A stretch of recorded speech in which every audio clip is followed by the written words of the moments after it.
We are a couple married for 10 years. We have one son who will soon be in elementary school. My husband is a salesman for a large company, and I'm a freelance designer and work from home. My husband and I met in a college club and got along great. At the time, I thought he was a very caring and gentle person, but that was just an outward appearance. When we got married, my husband started to show his true colors. My husband lived at home when he was a student. He had a father-in-law who worked in the office and a mother-in-law who was a housewife. That's why men are supposed to work outside the home. Women are supposed to stay at home and do housework and raise children and listen to men.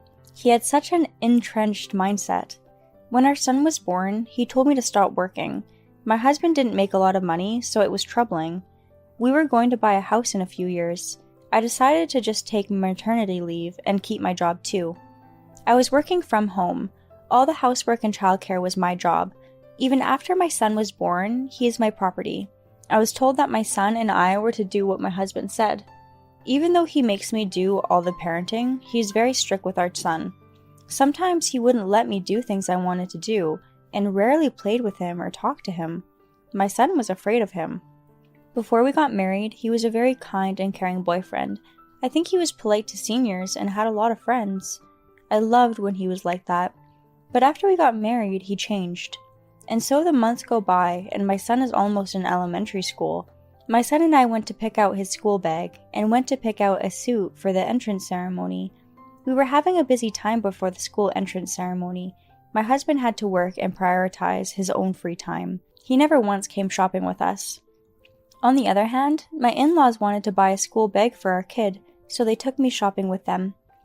I got a black and red school bag. Isn't it cool? And I chose a blue tie for my suit. You picked a cool school bag. Put it on so I can take pictures of you.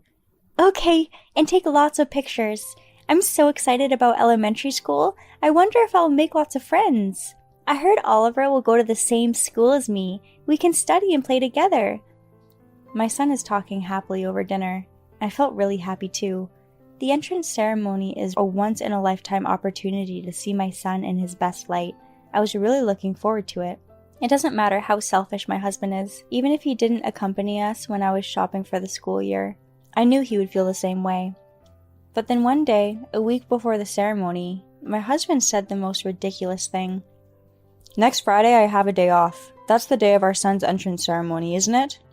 Yes, I'm glad you're off. We can go see him start school together.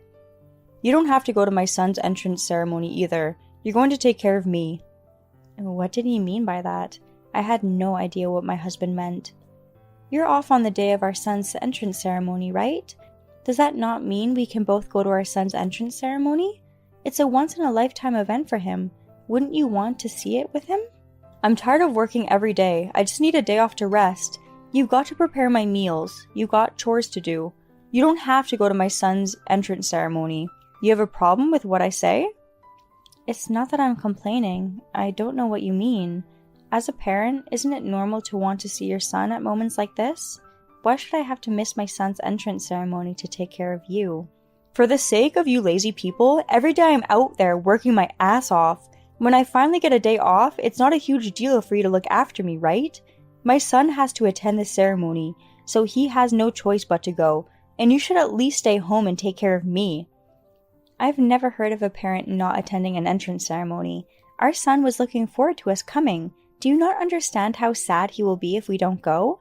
And if it's work, I work from home too. There are no days off for housework and childcare.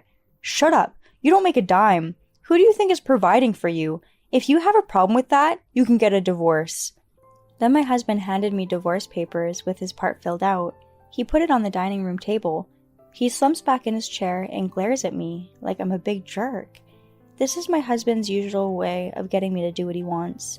He knows that if he threatens divorce, with my small income, I will have no choice but to listen to him. He knows this.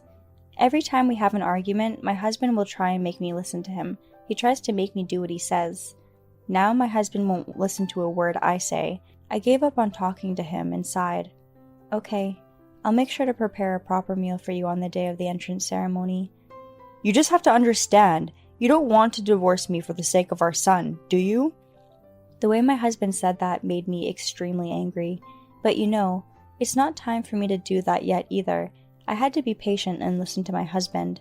I attended the ceremony by myself. My husband wouldn't get up until around noon on holidays. I prepared breakfast on the dining room table just in case. I sneaked out of the house while my husband was sleeping. I said I would prepare the food, but I never said I wouldn't go to my son's entry ceremony. I'm really glad I went. I was able to see how much he has grown. My son entered the gymnasium in a single file line. He looked bigger and more dignified than usual. At the entrance ceremony, they called out the names of the new students one by one. They all responded loudly and turned towards the parents' seats. I waited for my son's name to be called with nervous anticipation. Alex. Here! My son replied in a voice that seemed to echo through the gymnasium. He looked so proud of himself. I was so happy to see how much my son had grown. When he turned around after answering, he was able to find me in between the other parents. After that, he became happy and was smiling the whole time. I knew I was going to get a reprimand from my husband after this, but I wouldn't trade it for anything to see my son grow up so much. After the ceremony was over and the students were briefed about their school life, we decided to have lunch and then go home. I didn't get home until after 2 p.m. I'm home. Sorry I'm late. Daddy, I'm home. You know, I was able to answer correctly when I was called by the principal. My son started talking happily, but my husband got annoyed and said, "Shut up and be quiet." He yelled at him. My son, who thought would be praised, was so surprised, and he started to cry. Isaac, don't talk like that. Our son did his best and worked hard. You could have listened and praised him. I told you not to go to the entrance ceremony. I said I would prepare breakfast, not that I wouldn't go to the ceremony. Didn't I have breakfast ready? Who's going to take care of me on my day off? It's your job. I haven't even had lunch yet. Looking at the breakfast that was on the dining room table, that was eaten clean and the plates were in the sink. Because the lunch was not ready yet, he was waiting for it without eating anything else. You should at least prepare your own food. You're not a child. You can do that. How could you not attend our son's once-in-a-lifetime entrance ceremony? I can't even imagine such a thing. When I objected, my husband did what he always does. He pulled out the divorce papers. I'm starving. Make me some food already.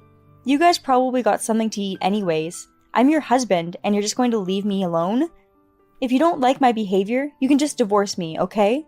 Here's your divorce papers to make me do your bidding again. I took it and put it in my bag. Come on now, take care of me. You can't raise him by yourself anyway. I still had no recourse against my husband. I had no choice but to accept my husband's selfish and unreasonable arguments.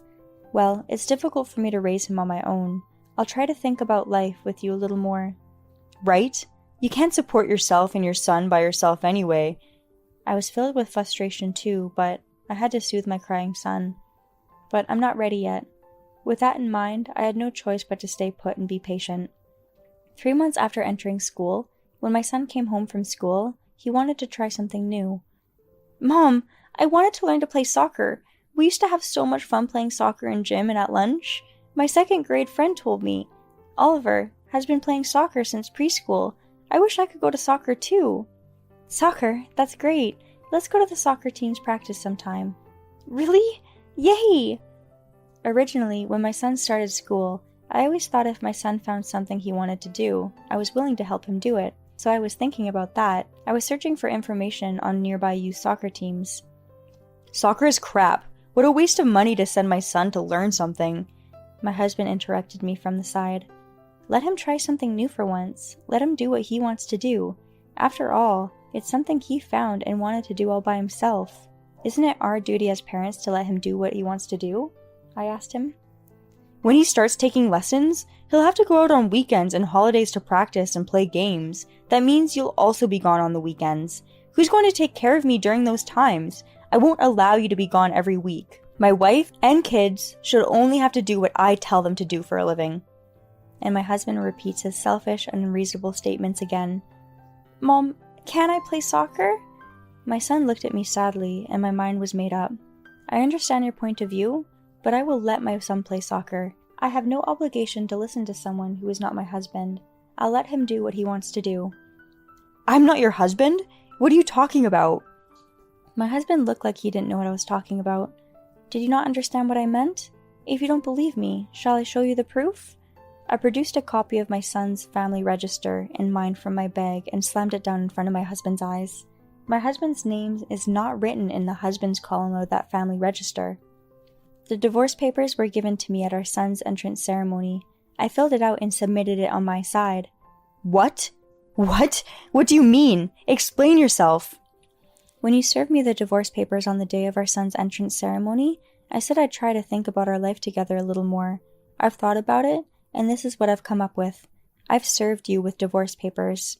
Wait a minute. You can't be serious about a divorce. Go to the town hall and get a divorce annulled right now. I want you to take good care of me. I only wrote it to make you change your mind. Oh, that's what you thought? Every time something happens, you make a fuss about divorce. I've been thinking about how I can continue to live with you. I thought about it and decided to get a divorce. But what about custody of our son? You haven't even discussed it yet. You and I are no longer married. My son's family register is also on my side. My son is no longer your son anymore, according to these papers. You said and did things to abuse my son on a daily basis. Did you really think I wouldn't get serious? If we had a real custody battle in the future, I would win for sure. My husband seemed speechless with surprise. My husband puts taking care of himself before our son's entrance into school. I was already out of love with him. I kept the divorce papers that were used to threaten me. Then I filled them out and submitted them to the town hall. Now, I'm no longer married to you. Just because you're the husband and the parent doesn't mean you can treat us like this. You said you filed the divorce papers. How are you going to make a living after divorcing me? You're a freelancer. You make less than I do. There's no way you could raise one kid. Well, don't worry about that, because I've actually expanded my freelance work this month. I'm getting paid more because of the expansion. I honestly make more money than you do. What? No, you didn't tell me about that. Of course I didn't. I never wanted to tell you. And what about the house you're going to live in after the divorce? Do you have anywhere else to go besides this house? Well, I'm divorced. Of course I'm not going to live with you any longer. I've already signed a lease for a new place. As soon as I filed for divorce, I found a place for the two of us. Now I just need to put together a list of everything you've said and done. I'm going to get a lawyer, and I'm going to make you pay alimony and child support. I was wondering when I could finally tell you that we're getting a divorce. He just nodded his head in disbelief. What the hell? Who's going to take care of me now? That's what my husband said with his head in his hands. He doesn't think about me or my son for a second. Even in this situation, I couldn't allow him to be so full of himself and treat our son with such disregard. Why don't you hire a housekeeper, or ask your parents to let you stay at their house? My son and I are moving into a new house today. Good luck with the mortgage payments on this house. My husband only cares about taking care of himself after the divorce is finalized. I have no more feelings for this man. I took my son and left that day. This is why I put up with my husband's behavior on the day of the entrance ceremony. I had to expand my business to make enough money for the two of us to eat. After I made sure that I would be able to bring in enough money to feed us both, I filed for divorce. And we went to look at houses the same day. After looking at several properties, I found a nice place where my son's elementary school would not have to be changed. And secretly, little by little, we made the preparations to move. I was waiting for the right moment to confront my husband with the fact that we had already divorced. I left home with my son and immediately went to find a lawyer's office to discuss money matters. Since I had recorded a number of my husband's previous words and actions using my phone, the conversation went quite smoothly. I also saved some of the divorce papers that he had thrown away, so they decided to use that as evidence as well. As a result of our discussions through my lawyer, it was decided that my husband would be required to pay alimony and child support. Before he started living with me, he lived at home and had never done a single household chore since we've been married. He's so incapable of doing any of the housework that the house has become a dump. If you can't do it yourself, you can get a housekeeper. He did not have enough money for it, and felt that his pride was hurt. With the large alimony and child support payments, and a house mortgage that he can't afford on his own, he plans to sell the house and move into a cheaper apartment. By the way, when I told his parents that I divorced him, they ended up scolding him, and they refused to let him go back to his parents' house. My in-laws really loved my son. We still ended up visiting them several times a month. They've been good to my son and to me, and I'm grateful. My son and I both live in a rented house. I work remotely, so I get to see my son grow up close and personal. I enjoy balancing housework and childcare. My son seemed to miss his father at first. He was always afraid of my husband, so he was unable to easily adjust to living with me. My son wanted to play soccer in his elementary school district. We found a soccer club that some of his friends also attended. My son happily attends that soccer club. Even though he's in first grade, they have games for younger children. Every weekday evening, I'm taking them to and from practice every day. On weekends, I'm busy cheering for games. My son seems to enjoy school and soccer. I'm more than happy for my son. I'm glad I left my husband, for my son's sake and my own. I continue to enjoy my son's growth and live a happy life. All right, everyone's presentations are done. Nick, the manager, said as he tried to move the discussion forward. Excuse me, I haven't. I recently found out something. Nick interrupted me and began to speak. There's apparently someone in this department who didn't graduate high school and is just a part-timer. Meetings should be for employees only. Absolutely right. His lackey, Mike, of course, agreed with Nick. I'm leaving. After leaving the meeting room, I started to shut down my computer. I noticed that an email had arrived, not in my personal inbox, but in the company's shared email. Thinking, there's no point in speaking up, no one will listen, I went home quietly. The next day, I heard a commotion from Nick's desk. He was staring at his computer screen, his face pale. Nick? Is something wrong? Mike looked at the screen with him. And he turned even paler than Nick. Why is he so angry? Knowing the reason for Mike's distress, I thought to myself, serves them right. My name is Adam. My mother passed away when I was in the 9th grade, and I was raised by my father. Well, you could hardly call it being raised. After my mother passed, my father changed. He drowned his sorrows in alcohol, and though he still went to work, he squandered our living expenses on horse racing. Because of that, I had to start working part-time as soon as I entered high school. Every month, I went to the convenience store with bills in hand that couldn't be auto-deducted from my father's account. Even though I endured it because I didn't want to be alone, I reached my limit in my second year of high school and dropped out. I found a live-in job at a distant inn. Thank you for everything. The day I left home, my father, still staring at the TV, spoke. Take care. That was our last conversation. Back then, 18 wasn't the age of majority, so I needed my father's permission to work, and I couldn't hide my place of employment. Yet, my father never visited me even once. I kept working just to survive, and before I knew it, I was 42. Years of hard work paid off, and I was transferred to the headquarters. I was thrilled to be recognized by the company, as I thought I'd be working in the field until retirement due to my lack of formal education. Listen up. Our work can change the future of our employees. Don't drag us down.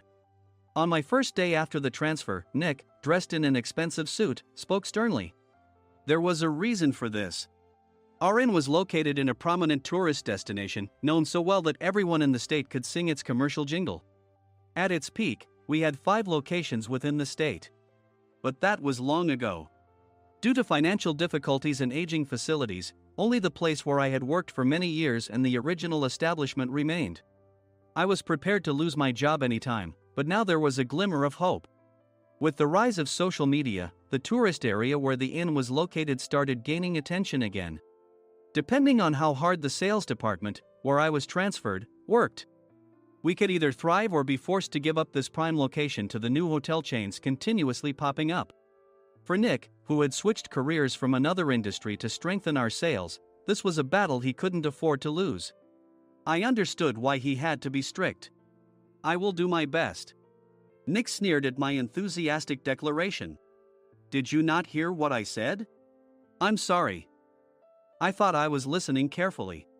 Out of habit from years of customer service, I apologized reflexively, though I had no idea what had offended him. Someone was watching me with a smirk. In this department, there are those who are expected to excel and those who have been shoved here because they have nowhere else to go. You are the latter. It was Mike, the section chief. He's 7 years younger, at 35. But he was called to headquarters much earlier than I was and had been moving around within the headquarters ever since. I'm not jealous, but I can't accept that he's my boss. Graduating from a prestigious university, he has an unusually high pride and caused many problems as a newbie.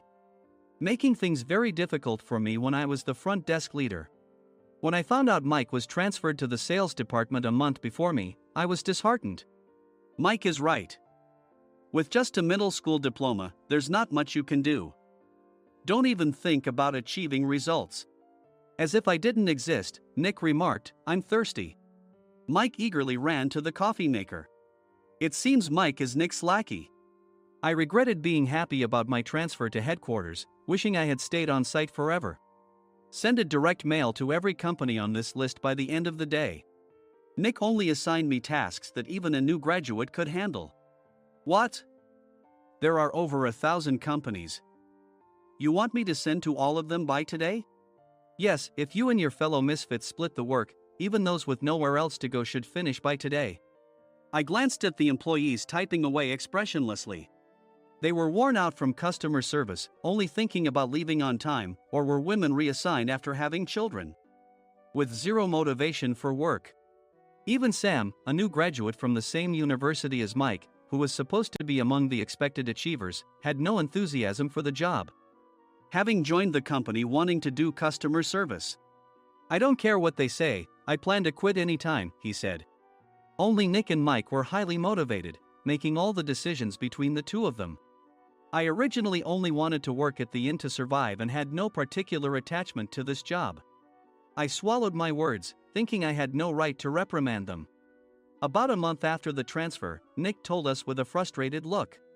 To commemorate the 50th anniversary, we've decided to create a plan exclusive for one group per day. Originally, Mike and I were supposed to come up with it, but our president, Mr. Thompson, insists on hearing everyone's opinions. So, you all get a chance. As Nick explained, Mike began handing out prints. Make sure not to embarrass Nick. If your ideas are half-baked, you'll have to redo them. It seemed that they had printed his handwritten notes by Mr. Thompson, which included several questions and a section for free responses. It made sense why Nick had to seek our input, given that all responses had to be submitted to Mr. Thompson. We were given a week to think about it, and a meeting was scheduled to compile our ideas. My plan is to let guests enjoy both the old and modern America. Nick began the presentations. Guests would watch a master confectioner at a nearby traditional sweet shop make sweets in front of them. The welcome drink would be premium tea in a bottle. Nick's plan was certainly attractive. After his presentation, Nick called on us to present in the order we were seated. Just as I stood up for my turn. All right, everyone's presentations are done. Excuse me, I haven't. I recently found out something. Nick interrupted me. There's someone in this department who didn't graduate high school and is just a part-timer. He was likely talking about me. I joined the company as a part-timer and was made a full-time employee when I turned 20. That was 20 years ago, so Nick and Mike probably had no chance to know until recently. Meetings should be for employees only. Absolutely right. After that, Nick kept creating opportunities to solicit everyone's opinions, purposefully excluding me from speaking. The meeting unexpectedly heated up and went past the scheduled end time. A few people asked to leave, and the discussion continued with the remaining few. Still here? Normally, you'd leave in that situation. Though I had no attachment to the job initially, hearing kind words from customers made me want to make them happier. For someone like me, with nowhere to go, the inn was my home and customer service was my life. I felt pathetic about my current self. I'm leaving. I left the conference room and started shutting down my computer. I noticed an email had arrived, not in my personal inbox, but in the company's shared email. Thinking no one would listen to what I had to say anyway, I quietly went home. The next day, while preparing the DM as instructed, I heard a commotion from Nick's desk. In his haste to stand up, he hit his knee on the desk. He stared at his computer screen, his face pale. Nick! What's wrong? Mike, thinking he should be the first to rush over, approached Nick while still wearing his coat. He peered at the screen with Nick.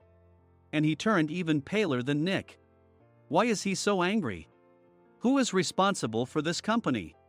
Nick, more irritated than ever, asked, and Mike answered without checking. Probably Sam. Sam wasn't there because he was attending a morning training session for new hires. Nick gave up on getting angry and returned his gaze to the screen. They were looking at an email that arrived right after the end of the working day yesterday. Apparently, no one, including me, had checked it before leaving. The email was from a large company that used us for their annual employee trips. The president and executives of that company also frequently used our services personally. President of the company, Mr. Mason himself, had declared that neither he nor his company would ever use our services again. Well, some companies cancel their employee trips or stop using our services due to financial struggles. Let's just move on. Mike kept wiping the sweat from his forehead with a handkerchief. Knowing why Mike was so agitated, I quietly watched their interaction. Do you know how much revenue we get from that company? We can find other guests to fill the rooms, but we'll lose the banquet costs, gift shop revenue, rental car fees, and more. Moreover, the gifts were supposed to be prepared by the traditional confectionery shop involved in Nick's proposed plan. If it's known that we incurred such a huge loss at this critical time, Nick's position in the company would be jeopardized. Nick took a deep breath, seemingly trying to calm himself. All right, Mike. Go to New York right now and apologize to Mr. Mason. What? You're coming with me, right? I have urgent work to do. I trust you, which is why I'm entrusting this to you. Please. Mike, believing Nick's sincerity, agreed with a determined look on his face, saying, yes. That's Nick for you. Even if Mike went to apologize, Nick would shift all the blame onto him if the client didn't change their mind. Well, it was Mike's fault to begin with, so it served him right. About 3 hours later, Sam answered a call from somewhere and repeatedly apologized, saying, I'm very sorry. Everyone watched to see what was happening. After ending the call, he informed Nick with a weary tone. When Mike arrived at the client's company, he only made things worse, further infuriating Mr. Mason. He was demanding, get his boss here immediately. It was no wonder Sam was exhausted, dealing with such a call right after returning from training. What is that idiot doing? All right, Adam, you're coming with me. If sacrificing Mike didn't work, then I must be next. Normally, I'd want to refuse at all costs, but I saw an opportunity in this situation. If I can be of assistance, I'd be happy to join you. I obediently followed Nick, and we flew to New York. When we introduced ourselves at the reception, it became clear how serious the situation was, as the receptionist personally escorted us to the president's office. Angry voices leaked through the door, making both Nick and me uneasy. Excuse me. I'm Nick, the supervisor. I understand my subordinate has caused you trouble, and I deeply apologize. Nick, with his experience in the corporate world, knew enough to offer an apology before excuses. However, his customer service skills left much to be desired.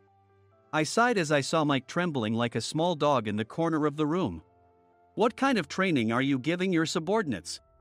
Mr. Mason glared at Nick with a red face. The intensity of his gaze made even Nick take a step back. Regrettably, I joined this company only 2 years ago and was unaware of Mike's issues. I should have identified his shortcomings sooner. Indeed. I should have realized sooner. No sensible person would come to apologize and then give a lengthy presentation on the drawbacks of not using their in. Nick froze, his mouth slightly open. Suspecting the worst, I picked up the documents that had fallen to the floor. It seemed Mike hastily prepared these documents on the plane, listing the disadvantages. Disadvantage 1: if you change the venue for the company trip, employees might suspect it's for cost-cutting reasons, leading to a negative impression. Reading it aloud half-jokingly, Nick snatched the papers from my hand and checked the contents with a furious expression. Among the stack of documents was a receipt from a nearby convenience store's copy machine. I felt a pang of dread, hoping he hadn't shown the receipt as well. What do you think he said when I asked what kind of nerve he had to do this? I'm very sorry. Faced with the dire situation, Nick must have thought there was nothing left to do but apologize. In a voice smaller than I'd ever heard from him, he uttered words of apology. He said, I'm a Harvard graduate. I don't believe I said anything wrong. Mike, what have you done? Forgetting his plan to pin the blame on Mike, Nick yelled loudly, even in front of Mr. Mason.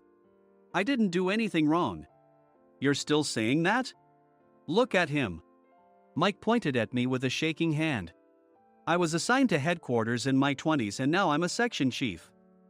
This guy only made it to headquarters at 42. Everything I've done proves I was right. So why are we losing the contract? Having said his piece, Mike collapsed to the floor. Of course. You were sent there because you had nowhere else to go. Mike never expected to hear such words from someone he looked down upon. He lunged at me, and Nick hurriedly stepped in to stop him. Mr. Thompson told me Mike is a quick thinker, and to take good care of him. There's no way he was pushed aside. Don't make things worse here. He didn't say quick thinker, he said only quick-witted, didn't he? I don't remember that part. I recalled the many troubles Mike caused when he was a newbie. When Mike was on the front line, his pride was so high that he never apologized to customers. Customer service, especially in our job, doesn't work alone. It brings both good and bad situations. If the front staff or housekeepers made mistakes, or the cleaning company didn't properly clean a room, one had to apologize to the customers regardless of personal fault. Mike, in such situations, would never apologize, insisting he wasn't at fault. This often angered customers, and as the front desk leader, I frequently had to apologize on his behalf. He caused complaints and disrupted operations, which is why he was quickly moved to headquarters. In departments where he didn't interact directly with customers, his quick thinking was beneficial and things went well. But it seemed his flaws were starting to show. Corporate reservations are supposed to be entered into the system by the sales representative. But a quick check yesterday revealed that more than 10 items were missing from the client's reservation. The handover document clearly stated what needed to be prepared. Why didn't you enter it into the system? Why do we have to give them special treatment? Filling rooms near the banquet hall, setting up all the food in advance. Specifying the brand of wine, they're too demanding. No wonder he always angered customers, I thought, feeling a headache coming on. Grouping them in rooms near the banquet hall is for our benefit too. It makes it easier for the staff to set up beds and serve breakfast since everyone's schedule is synchronized. As for the other requests, Mr. Mason suggested them to lighten our load. I didn't know that. Nick finally seemed to realize that Mike was the one who had angered the client. What did you say to them? I just told them we wouldn't give them special treatment anymore. We shouldn't waste effort on things that don't bring in money. I was utterly exasperated at his lack of understanding of customer service. Of course, we shouldn't comply with unreasonable demands.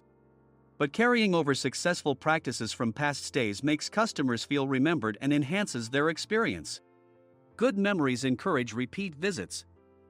That's part of our job. I looked down at Mike, who was sitting on the floor.